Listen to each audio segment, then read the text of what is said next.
All right, ladies and gentlemen, welcome back to the channel. Again, appreciate you guys for coming over, sticking around, all that great stuff, man. We got the Graham Norton Show. This is a try not to laugh, all right? If you guys want to, feel free. But damn it, I want to laugh. So we're going to check this out. Don't know what's going to happen with this video. Hopefully you guys are able to watch right here where we are right now. Hopefully, we'll see. But again, I appreciate y'all and shout out to all the good humans. Link is always in the description for those who are asking. So we ain't gonna waste no more time. Let's jump right into it. And don't answer this question if you don't want to, Patrick. Okay. But I don't know why you brought this up, but I did hear you discuss that you had an extraordinary disagreement with your wife about yourself. Do you know what I'm talking about? By myself, you mean? Yes. Yeah. Ooh. Listen, do you know this story? I do not know Listen with interest. One night, as you do, we were talking about stuff, and I just happened to mention, and of course, being circumcised, I said... They were chatting, they're married, they're allowed. Well, all right. And she said, "You're not circumcised." I said, "What do you mean? You've only known me all my life." I remember my mother telling me. Why? Because it was fashionable at the time. She said, "You're not circumcised." I said, "That's ridiculous. I should know if I'm circumcised." Of course I am. End of conversation. But the next day, I happened to be seeing my doctor. Are you okay? I was seeing my doctor for my annual physical. Of course. So, while he was down there, I said, excuse me, Doc. Oh, by the way, Irv, my wife and I had a little disagreement. I am circumcised, aren't I? Because she says I'm not. And he goes, "Not."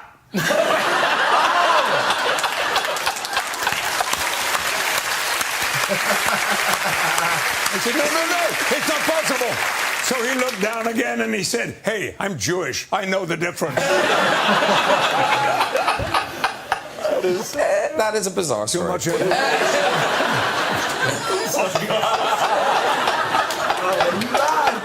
I have grandchildren.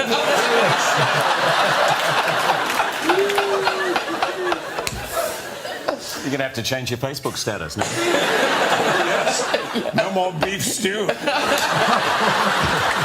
Well, there's more beef stew.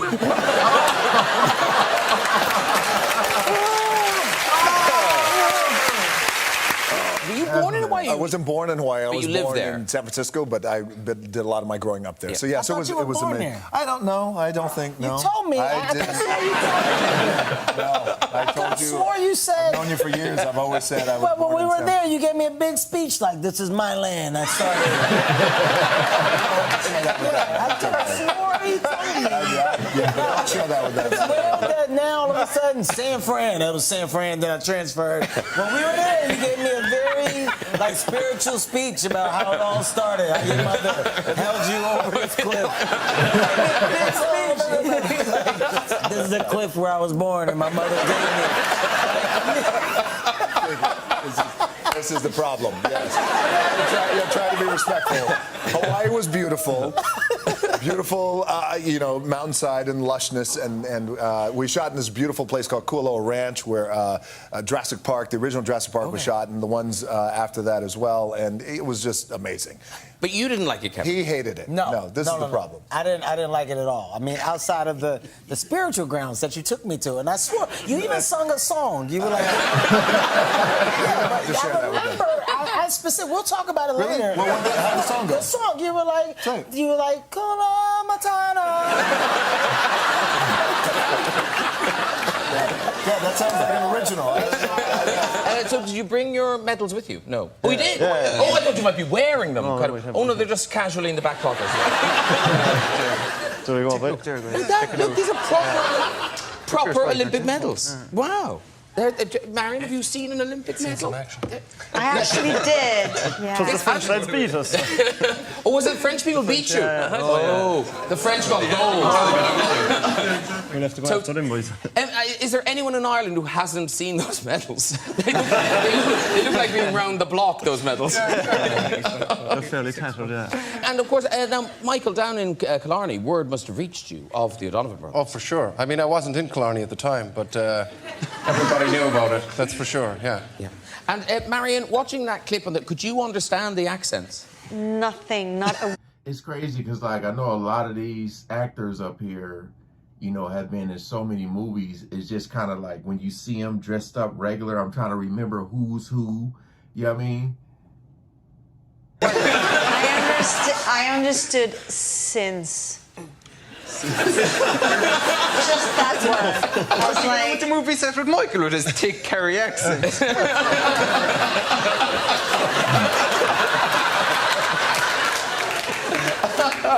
So listen, because the people loved the interviews you did during the Olympics, but like you guys knew you were being funny while you were doing the interviews. I don't know. No, I think it was funny because they were being themselves. Yeah. Well, to be fair, we weren't trying to be serious, yeah. like, but Yeah. it just, yeah. You did Just seem kind of happened that way, like. You yeah. did seem very happy to be in Rio. I was quite serious about the whole situation, though. Everything we told us the truth, like. Yeah. And you have to understand, like, people ask us these questions all the time after races. It just so happened they put a camera in front of us in Rio. And also, you won a silver medal, so suddenly everyone was interested. yeah. But the great thing is, this is like Ireland has never won any medal in rowing before, have they? Well, not at the Olympics, no. They have a few World Championship Yeah, titles, all right, but it's the first Olympic medal, yeah. Woohoo! Very good. And that's, you gotta be in shape. Oh, man. And the interview where you talked about your approach to the race, the phrases you used in that. So explain to the people what you said in that. Do you know Which the one? one? What did we say? About going A to B fast as you can. Yeah. Oh, yeah. Yeah, Yeah. tis a fairly simple sport, like. There's a start line and a finish line, and you walk on the... Quite complicated here, like. People do complicate it, like, and Just, yeah. your man says go at the start and there's a hooter at the finish, and if you can get from go to the hooter, then... No bullshit, like. I'm trying to think, this is based on your life. I mean, this is things... Yeah, but I mean, loosely, Graham. No, but things like, isn't the washing machine, that happened to you? What? The washing, you were very hungover. Oh. Yeah. Go on, tell Jodie Foster that story. All their stories are really cool, though, Graham. When I was teaching, which is what this show is based on, I went home one weekend, and I was in my 30s. I was probably 33 years of age. I went home to see my mother, and then I went back, and while I was at home, my mother did my washing for me, because I was only 33. And then I went back, and on the Sunday night, I got really drunk, and then I went for a curry, and then the next day I went into school. I went into school, and it was a school in Slough, and it was quite a rough school, but they had a really brilliant hearing impaired department, so there were hearing impaired kids who, struggled. They were really looked after in the school. Anyway, I was really hungover. I went there, and about break time, I felt really uncomfortable. I thought something's not right, you know? So I went to the toilet, and I pulled my trousers down, and some of my mother's knickers had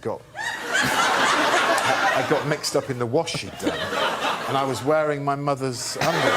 Wow. And I went, oh, God, no. Oh, I remember going, oh, you loser, this is such a low point, you fucking loser.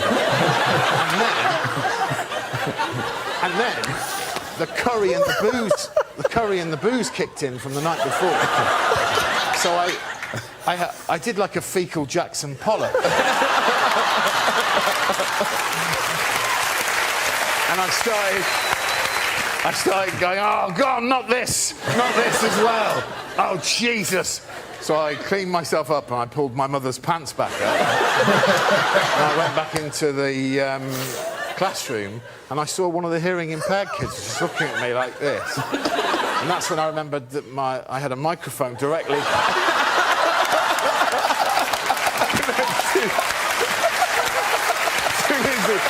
Here we go. A lot of young actors, they revere you, so they look to you. But the other thing you inspire is impressions, people doing impressions. Now, when people do impressions of you, is it like sort of nails on a chalkboard, or do you kind of enjoy it? No, I kind of enjoy it, especially if they do it well. Right. So, no, it's great. I love it. I only ask. No, because any Hiddlestoners watching will know, Tom Hiddleston does impressions. You do impressions of lots of people. So who is in your canon? It's a expression of admiration, just to be clear. So I do impressions of people that I admire, and I sort of listen to them. The first time I did an impression that anyone was aware of, I was just telling a story about Midnight in Paris, the Woody Allen film I was in, and how I'd never read the whole script, and I thought it was set in the 20s. And I turned up and I bumped into Owen Wilson, who didn't look like he was in the 20s at all. And I said to him, so wait, hang on, who are you playing? Because I'm playing F. Scott Fitzgerald, and I know Corey Stoll's playing Ernest Hemingway, and we're all playing figures of history. And he went, oh, no. I'm from now. I go back in time. There's a time machine. And, it's kind of cool, and it's kind of woody, and it's kind of awesome. Very good.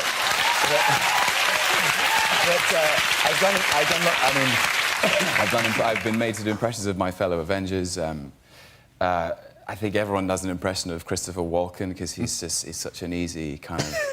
You know, I feel like what this show needs is more cowbell. It depends on what you like me to say.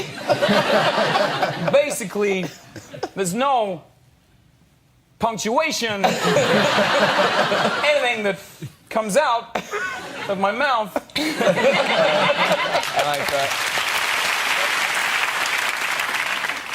I know whole pages of Heat. You surprise me.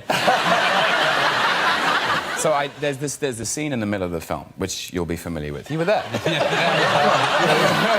The one person you don't need to explain it to.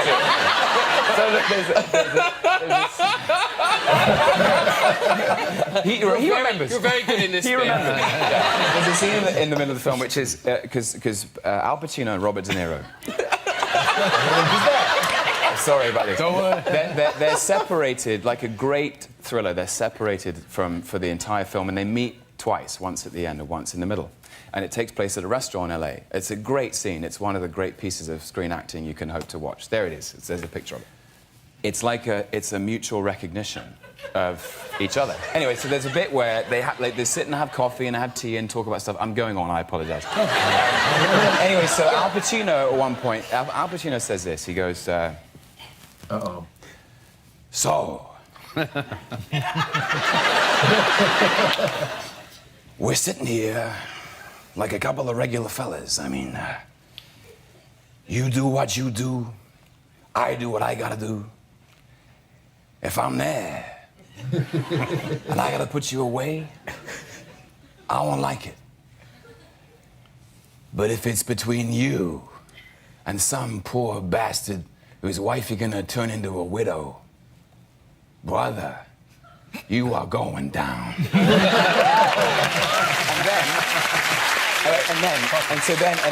And then Michael Mann cuts back to the esteemed gentleman at the end of the sofa.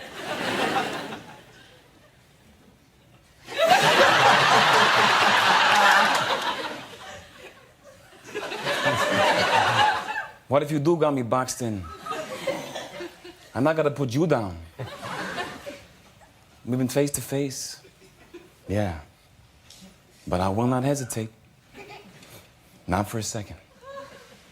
That's my... He got the face. The expression is good. He didn't nail the voice, but he definitely got the face. I know he's probably nervous, man. He's sitting right there, man. And like I said, it's been so many people that do, impersonation of Robert, for sure. Pretty good. This is so meta. I feel like I've gone into a parallel universe where You're playing all these parts. Yes, I apologize. No, that's great. I did an impression of Ken Branagh. That was my favorite scene. Was it your favorite scene? Yeah. It's a Still. great... Yeah. No, but my favorite scene that was written before, not because of doing it, but my favorite scene written in the film.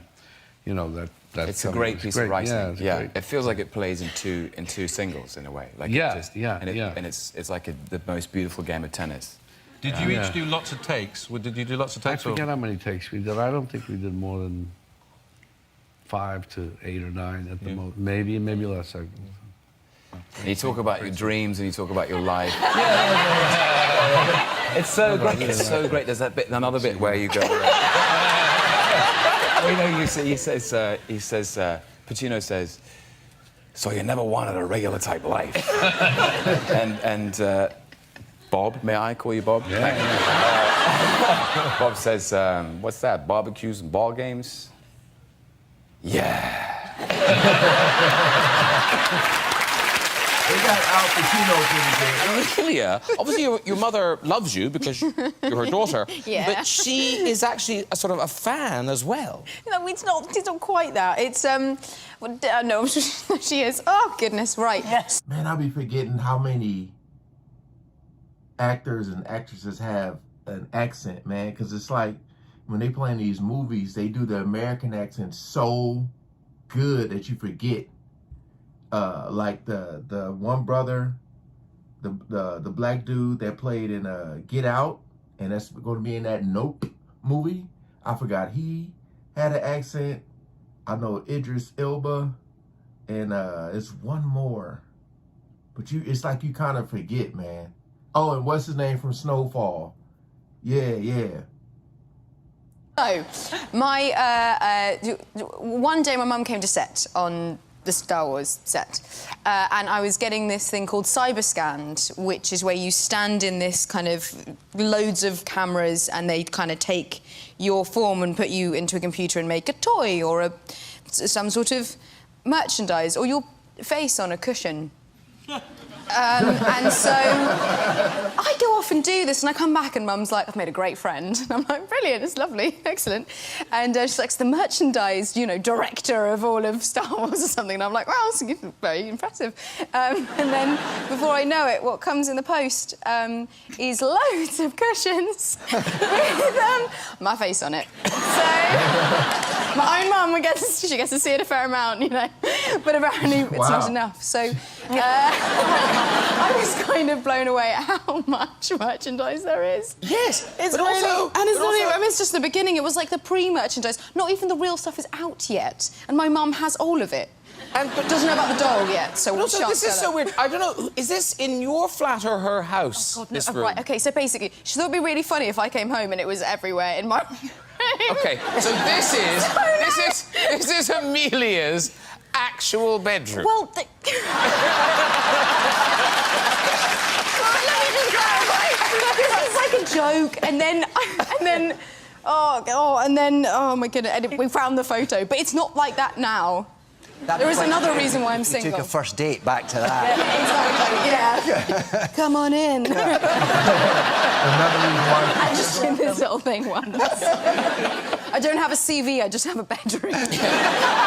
But this is cool, though. So your mother, a big fan, but Brad Pitt, also a very big fan. That was the best night of my life. Yes. Literally. Tell the story quickly. Tell the story quickly. Was there an Amelia duvet situation? Yeah, there's a duvet. We're all ears. Is that, I might be tripping, but is that Gloria Estefan next to her? On her right? Or am I tripping? Sheets, slippers. No, yeah, there was this auction thing that happened, and they called me and said, "Would you, do you want to auction something off, like maybe sort of an experience, watching the show with you or something?" And I was like, "Okay, it's lovely. It's great for charity. Yeah. It'll be for some, something. Yeah. And it'll be fine." Yeah. Anyway, so I get there, and it's basically it'll be a good thing. Yeah. I get there and it's basically like this. It's basically it's the Oscars. Like there's so many celebrities in this room, and I suddenly remember that I said that I would auction something off, and so the fear grows. So I was petrified, absolutely petrified. And then the person whose table I was on is a friend, and he was being very kind and kind of put the paddle up, and I was like, "Thanks very much." That's very sweet. That'll be that. And then someone else's paddle went up across the other side of the room, and I didn't really know. And then suddenly it was sort of becoming a bit of money, and I was kind of thinking, oh, this is absolutely mental. And someone went, it's Brad Pitt, and I was like, lol, sure. Yeah, exactly. And I look over to the room, and he's got his paddle up. Brad's paddle. Brad's paddle. Was it involved in the experience? No, not quite. Well, it didn't work out because the person who was my friend, I think it was probably all set up. The person who was my friend ended up, you know, doing the highest bid. But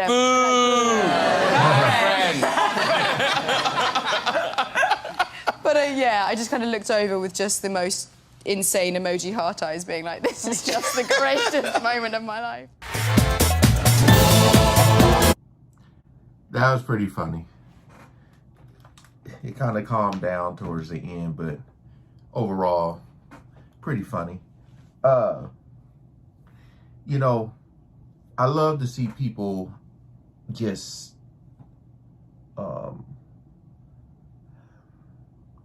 like this, I should say. I just like to see them like this, you know, where just normal, not acting. You get to see more of their personality, and them laughing and stuff is pretty cool. But hey, comment below. Appreciate you guys coming over and watching. Hope y'all enjoyed. Peace out.